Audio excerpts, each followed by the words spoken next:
Pokemon terrible ability, so you always wanted that suppressed as much as possible.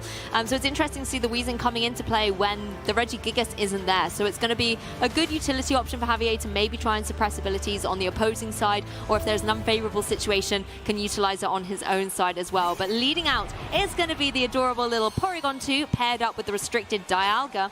And for Jacopo, we have got the Urshifu and Lunala lead. Yeah, we've got a very kind of Trick Room-centric lead from Javier, or what you would expect to be Trick Room with that Porygon 2 Dialga there.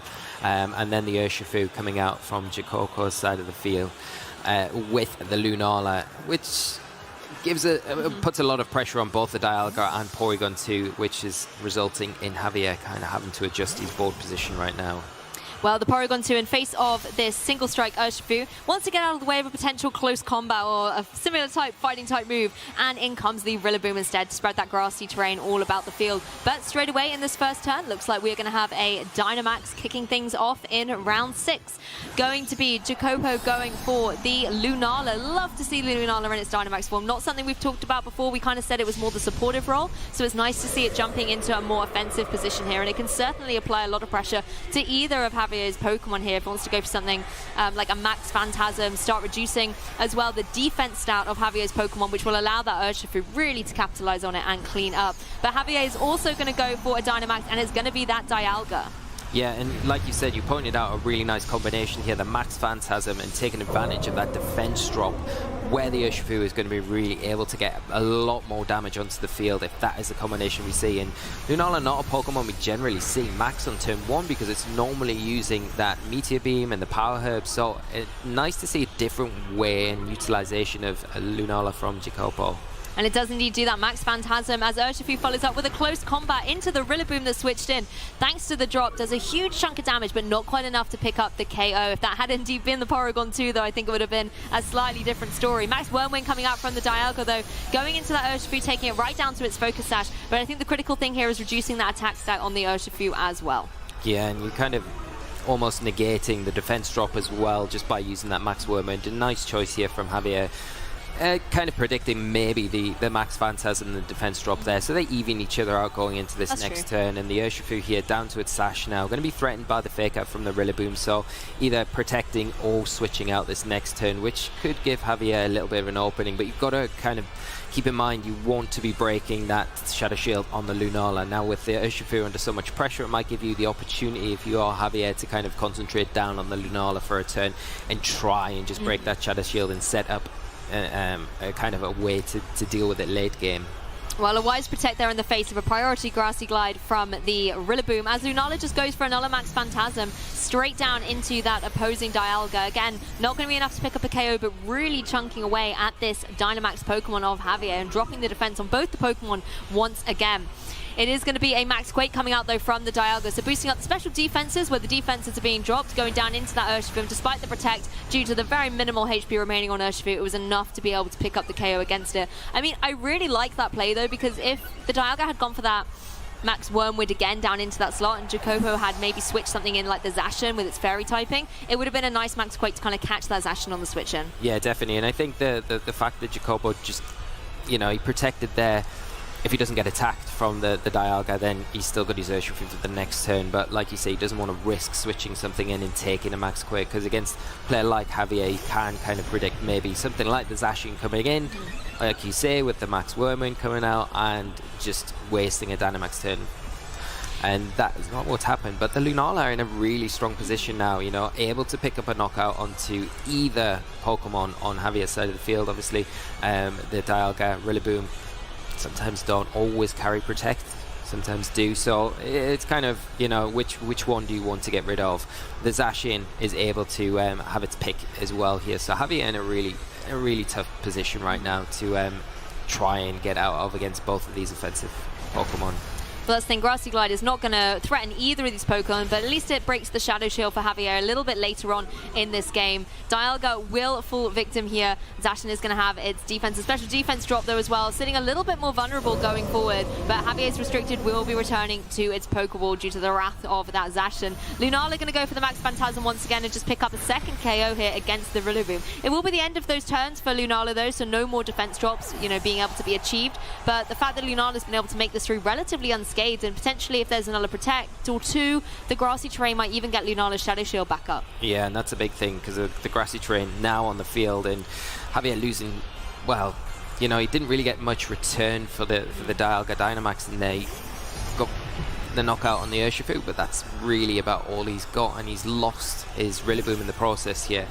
Gonna still have the Porygon 2 to come in, which is, you know, very good against the Lunala because it can obviously be, it's completely immune to the ghost type attacks with its normal typing. But the Zacian is probably the one thing that you don't really want to have to be facing down if you are using Porygon 2 for Javier.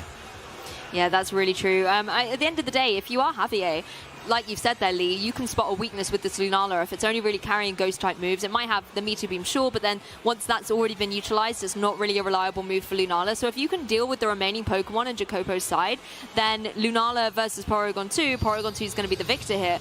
But first of all, this Zacian is going to go for the powerful Behemoth Blade, targeting down into the Zacian on Jacopo's side, and actually is able to pick up the KO against it. So the speedier Zacian for Javier coming out on top as the Meteor Beam happens for this Lunala, absorbing all of that amazing space cosmic energy. Will be getting its special attack boost, and no doubt has that power herb to be able to turn this 2-charge move into a 1-charge move. Wonder who it's going to target down though, Lee. Probably most likely the Porygon 2, and interesting that Jacopo kept his Zacian on the field after that close combat the previous turn, which is, you know, the reason why the Behemoth Blade was able to pick up the knockout there on it.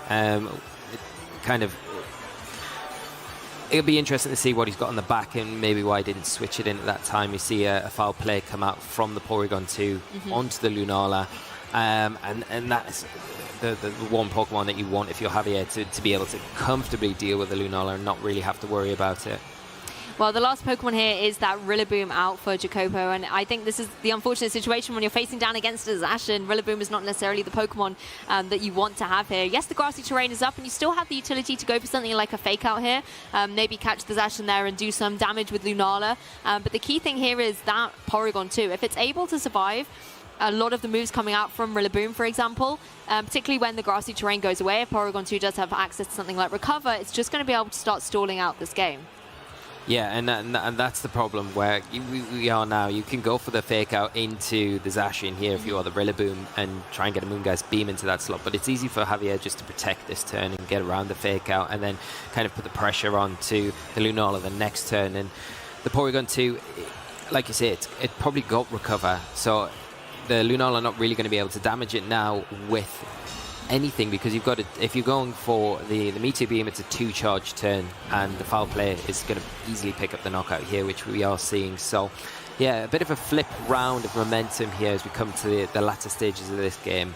Yeah, definitely. Porygon 2 there does decide to remove Lunala from the field, but I think that's a key thing here, because then if you're Javier, you can just use both your remaining Pokemon to target down this last remaining one for Jacopo of that Rillaboom. So again, Zacian, something like a Behemoth Blade is going to be very devastating here, and then Porygon 2 can follow up again with something like a Flower Play. Rillaboom is known to be, you know, a good physical attacker. It's going to have a good attack stat, but we're not going to see how that turn plays out. Javier is going to be the victor of game 1 of round 6. Yeah, incredibly well managed end game there from Javier, not panicking when you felt like when he lost the Dialga, it was, you know, and he didn't get the returns. He mentioned it in the game, you know, he didn't really get much of a return on Dynamax and Dialga, but he got enough. He got rid of the Urshifu, which was the biggest threat to the Porygon 2. We saw that switch out turn 1. Javier knew, if I can keep this till the late game, then the Lunala's not an issue, and it kind of turned out that way. So Jacopo's got a little bit to think about coming into this game again, because I think he did the right things with the Lunala. He was doing, he getting the damage. He got a really good return on Dynamax. He got rid of the Dialga pretty nicely. But outside of that, I think the Shadow Shield being broken kind of made it a bit more difficult to really gain any momentum after that. And when the Zacian came in, you know, you kind of want to set the Trick Room up in that situation, but you don't want to set the Trick Room up with the Porygon 2. So you've got to kind of try and see, have you got ways to deal with that Porygon 2 a little bit better in the late game. Yeah, and I think another unfortunate sort of turn of events was the fact that the Dynamax was working really well, going for those Max Phantasms, follow up with the physical type move. But it's almost like the focus session away on that Urshifu hurt Jacopo a little bit, because it meant that Urshifu stayed another turn as the partner on the field, even though it could easily be KO'd by that Grassy Glide, whereas if the Urshifu had maybe gone down, then something like the Zacian could have come in a little bit earlier and capitalized on those max Phantasm drops. And it just meant, unfortunately, that Urshifu was a little bit of a sitting duck waiting to be KO'd, and you really needed, if you're Lunala, your partner to be, picking up the KOs after you've done those max Phantasms.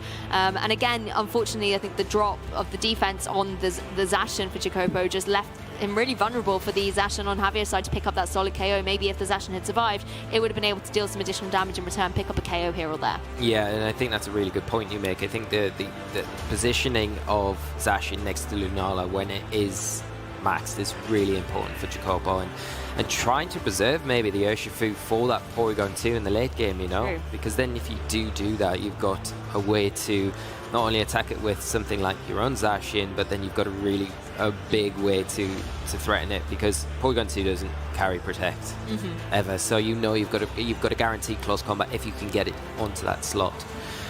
So there are a few things for Jacopo to think about, but it's going to be difficult because Javier well aware of the threats to the Porygon 2, and I think he will protect it like he did in that game 1, so it's how Jacopo can kind of get around that. Well, a really nice adjustment here. Zacian's coming out into the fray, paired up with Blastoise for Javier, and it's Urshifu and Lunala once again for Jacopo.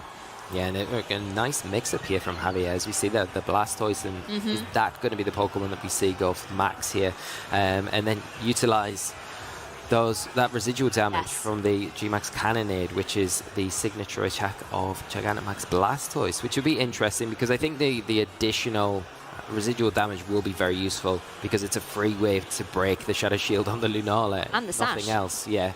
And the Sash on the Urshifu, of course. And the pairing between the Blastoise and the Zacian is really nice here. The Zacian obviously does threaten the Urshifu, but you also have Fake Out as an option on the Blastoise if you don't want to go for the max, or Yawn, which we have seen as well. So there are many different things that we could see from this Blastoise, but pressure of Fake Out making that Detect come out from the Urshifu. And quite wise. Fake Out was indeed, of course, going down into the non-ghost type on the field. But it was actually the double up as well, so Urshifu really wisely protecting as Lunala goes for an Icy Wind, able to target down on both the Zacian and the Blastoise, reducing their speed by 1 stat and giving a little bit of chip damage for good measure. Certainly a contrast from game 1 where we saw Dynamax straight out of the blocks here, but instead deciding from Jacopo's side of things to go for a more defensive strategy here, now setting up that speed to allow Lunala to maybe start going for those Max Phantasms again, particularly in the face of that speedy Zacian. That's a fantastic play from Jacopo. Did not expect to see the Icy Wind, and it puts him in such an incredible position now, able to go for the Dynamax now, get that Max Phantasm off and really take advantage of the Urshifu like we saw in that first game,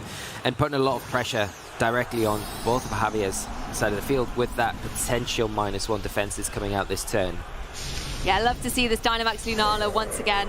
It looks happy to be here too, very powerful and mighty in its Dynamax form, and no doubt going for those Max Phantasms once again. However, Javier is going to match Dynamax of his very own. Going to be, of course, the Blastoise. The Zacian does not have Dynamax capabilities. And I think, again, like you mentioned, it's really good to be able to get those Cannonades firing off straight away, because not only will you be able to deal some good damage, it's, a very powerful move in its own right, the residual damage is going to help with that Lunala a little bit later on. You mentioned that game 1 really did turn when the Shadow Shield was broken on Lunala, so definitely something Javier wants to get happening a little bit earlier if possible. Phantasm does do a chunk to that Blastoise, and of course, going to be lowering the defense of both these Pokemon.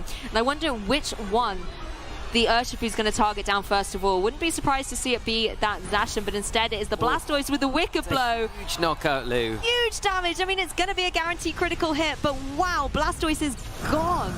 And that is the ability Jacopo's got with that Icy Wind combination, and then the Dynamax and utilizing Wicked Blow. It's better than the close combat because you've not taken the drops as well, and you've got that guaranteed critical hit. I was wondering if it was going to be able to pick up the knockout on the Blastoise, and he's able to do it and put himself in a phenomenal position.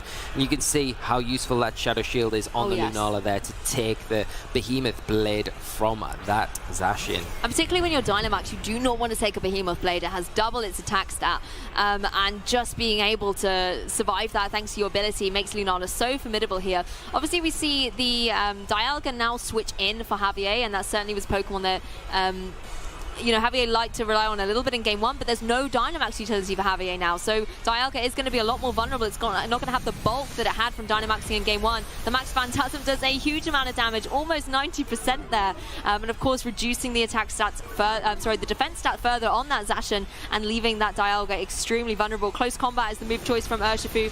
Straight into the Dialga. It really looks like Jacopo is leaving this Zacian kind of on its own here. Yeah, and I think it's a smart choice to target down into the Dialga, because the one thing that you could maybe think is, does Javier got the Porygon 2 in the back, and does he want to try and get the Trick Room up with the Dialga right now, thinking that maybe the Jacopo will target down into the Zacian this turn?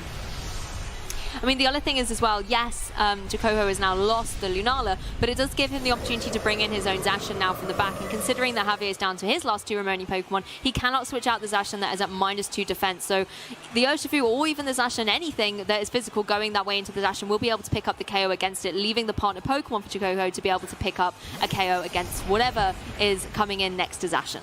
Yeah, and the big thing here is, like we mentioned coming into this match, is having good ways to deal with the Porygon 2 in the late game. And now you've got the perfect 2 Pokemon. You've got the Urshifu, it's still got its Sash intact, and you've got your own Zacian. And like you say, the Zacian on Javier's side of the field, it has taken an Icy Wind, so yes. It is slower, and it is -2. So, a little bit of reversal from game 1, where Jacopo's Zacian was -1 defense. Here we're going to be able to just close combat into the Porygon 2, not quite enough to take it down. Not quite enough, but I am sure Urshifu, if doubling up into that Porygon 2, will have something to say about it. And poor Porygon 2 is not having a good time. Gets too close combat straight away, not able to move, not able to survive, and will be going back to its Pokeball and returning to its trainer. And like you said as well, Javier Zacian, now the last remaining Pokemon, it can go for these Behemoth Blades. It's not going to be able to pick up a KO against either Pokemon. Urshifu has its Focus Sash intact, I believe. So taking it all the way down means it's still going to be able to survive. And then going into this next turn, due to the Icy Wind drop, Urshifu and the Zacian are going to be faster than Javier's. They can just, again, double close combat. Yeah, and he's going to be able to tie this set up as well and take us to a game 3, which is incredible. He's played this extremely well and really caught Javier out with that Icy Wind. I think keeping it and sitting on it until game 2 is really important here, because not revealing it game 1. It was the one thing that's totally swung this match around, and that is an incredible use of a support option on something like Lunala, and then unleashing that offensive threat that it's got on top of that. Hey, let's go Lunala. Certainly the superstar so far of this set, and amazing to be able to push it to a game 3. I really love the adjustment. Like you said, it really was about that Lunala going for the Icy Wind. And I think, again, them being able to capitalize on going for those Max Phantasms followed up by a physical move with the Urshifu, it had so much better synergy than he was able to do in game 1. Yeah, completely. And I think they probably caught Javier out a little bit, I think, the Icy Wind there. And I don't think he he had the switches in the back, but by that point, kind of Dynamax the Blastoise, and it was to lose that really, and losing that turn. I think the double up is a very smart play, and I'm sure Jacopo was quite calculated, knowing that if I get this off, the Blastoise is gone, and the rest of the match is going to be relatively easy for me to close out. The momentum swing there was just so much. So Lunala really kind of putting a big imprint on that match and showing why it's restricted. A lot of players should maybe have a look at. And Urshifu, again, incredible damage when you're stacking that up in that combination with the defense drops. It's very difficult to deal with. And I like the play in the last turn where you double into the Porygon 2, because you're not taking any risks there. Yes. You're worrying about the Zacian. You've got your own Zacian, you've got a Sash Urshifu. Have a way to deal with it. You can deal with it. It's -1 speed, and the Porygon 2 does not have Protect. Oh, we think it doesn't have Protect, so you just want to get rid of it, take it out of picture, and then concentrate down on the remaining Pokemon. So really well played to bring this back and tie this game up. Yeah, just visualizing the way to win out that game too, and like you said, not taking any unnecessary risks, get rid of the Porygon 2, I can deal with the Zacian, and I think it was phenomenal play, and I'm really looking forward to seeing this game 3 and whether there's going to be even more kind of interesting information we're going to be able to glean from either of these teams. You never know, Jacopo might want to go completely wild and bring that Ditto.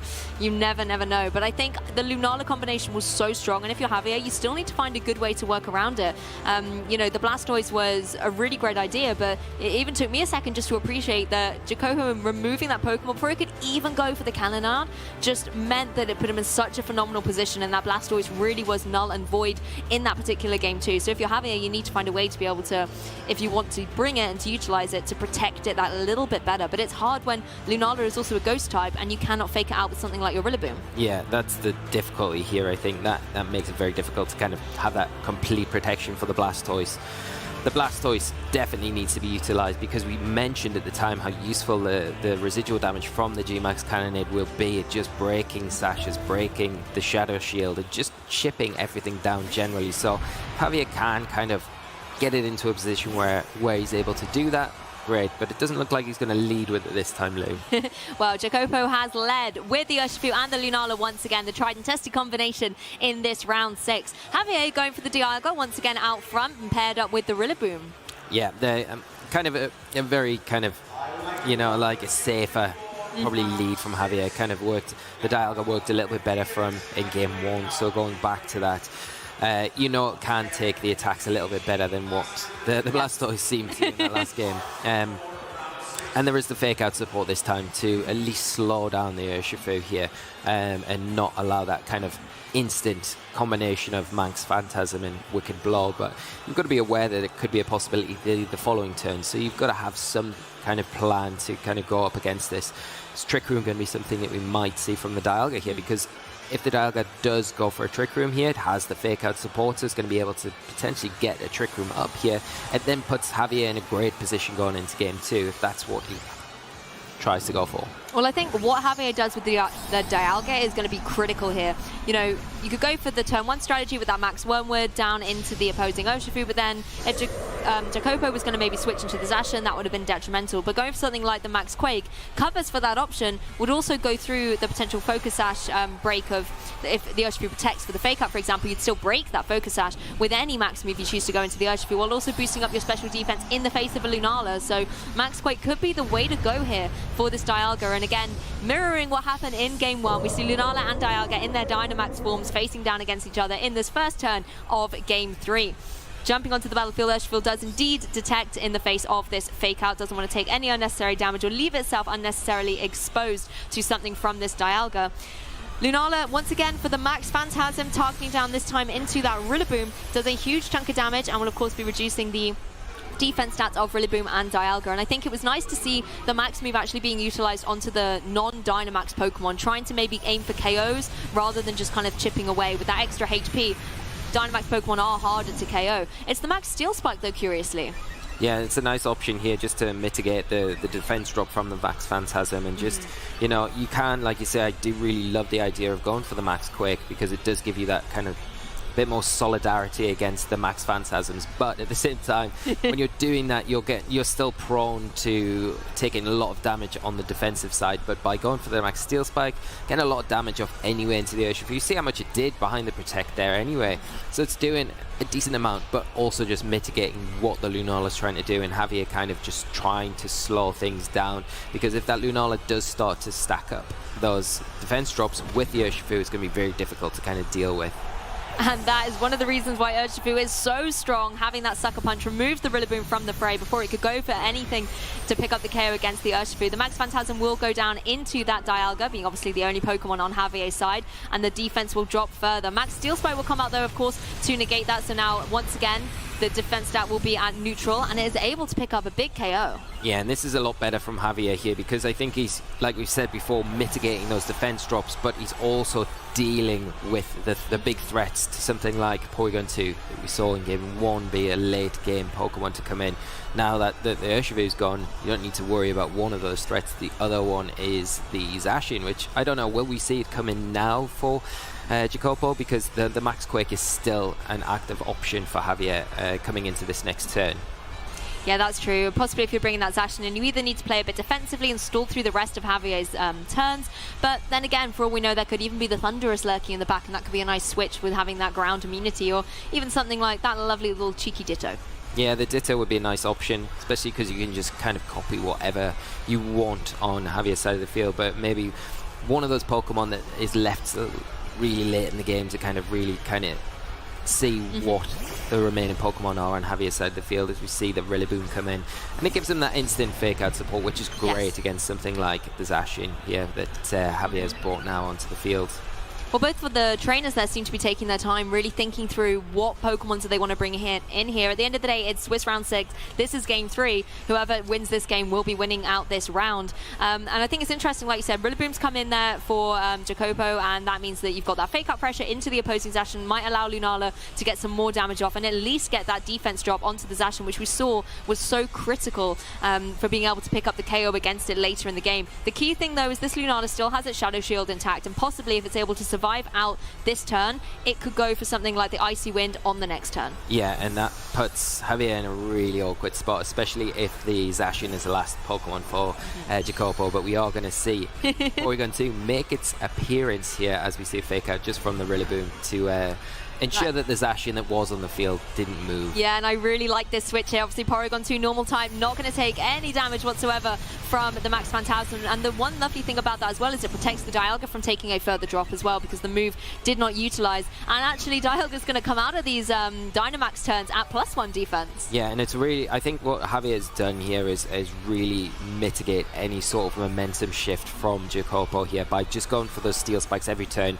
If you go for the Max Phantasm, then I'm going to just get my defense stat boosted back up, put back to neutral.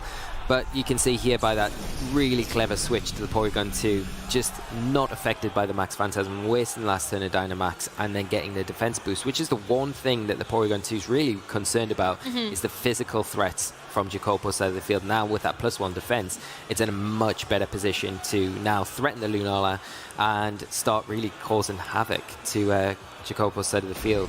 That's really true, and Lunala with its Shadow Shield not intact anymore as well, going to be that little bit more vulnerable, but going for the Moongeist Beam down into the opposing Dialga, not enough to pick up the KO, as Flamethrower actually comes out from Dialga into that opposing Rillaboom. Gonna hurt, but not enough to pick up the KO, just surviving on 12 hit points remaining. Rillaboom able to follow up with the high horsepower though, so the double up from Jacopo going to be able to remove this Dialga from the field, meaning that the Zacian will be coming back in, but it's good to know that there is the high horsepower on there, but it doesn't matter anymore. Rillaboom has been KO by its own accord.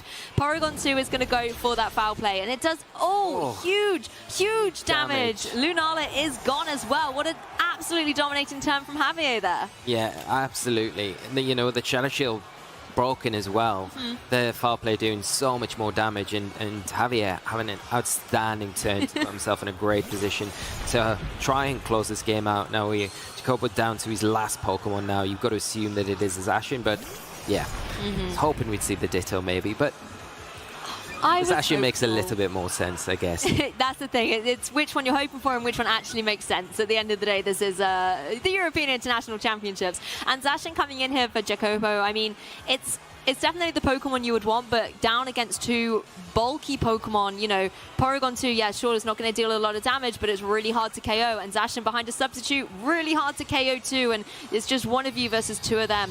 Zacian is, however, going to go for the Behemoth Blade, jumping up into the sky and finding its mark down on the little substitute doll of the opposing Zacian. But of course, the substitute's going to take all the damage, meaning Zacian is in a much better situation and free to, you know, in the next turn go for a Behemoth Blade of their very own. Porygon 2 going to follow up with the foul play. Does, you know, even though it's not very effective due to the Intrepid Sword boost, it still does a significant chunk. And considering that the Zacian hasn't been able to deal any damage to this Porygon 2, Porygon 2 is going to be looking really strong. Yeah, and I mean, Javier's put himself in a phenomenal position now where he's going to be able to go for that substitute again now. We know it's the fastest Zacian out of the two players, and get that foul play off again with the Porygon 2, and there isn't really much Jacopo can do about that. And then the Zacian on Jacopo's side of the field is going to be in Behemoth Blade range, so the next turn after that, Javier going to be able to wrap this one up. Yeah, you're right. It looks a little bit too far for Jacopo to kind of come back from. Yeah, that little substitute is a great way for Javier to play out this game 3, because you're never going to be taking as much damage as you would from just the Behemoth Blade, and it forces your opponent to, you know, remove that substitute, and if not, you've got a free substitute up, and then it's really, really hard to be able to come back from that situation. Yeah, the substitute is one of the, you know, that's always the do you choose player rough or do you choose substitute or another option, but substitute gives you that just ability. When you know you've got the speed advantage in these situations, just give you that little bit of room to get yourself in these positions to lock games up, and Javier's done that incredibly in this set. And what a great